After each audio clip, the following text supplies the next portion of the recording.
kanatti qarra yoo kanatti malee kalan tundendo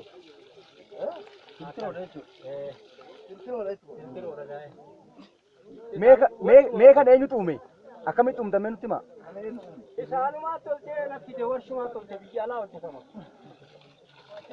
ogeessuma qonnaan nafide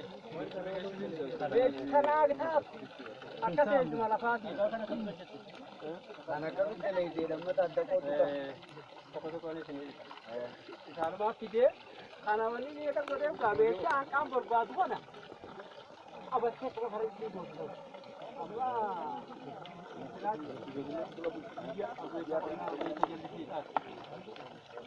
akka ogaa meeshaa kana fuudhe akka inni godhe ilaali jenne jedhee asitti ni naasee biyya alaa abbaa dheeyse biyya baranjii hubaa hawata maal hin qaraati akkuma seensuma lafaati akkuma haala biyya seensaniiti wawuma biyya seensanii jiraatanii hojjedhaa faranjii wal eeggatanii jirtu akkuma isin xiqqee hojjetanii dandeessanii Ini tak kana customer raka eeggaa hojjetu. Mee inni isa kanoo eeyusiitti ni kana.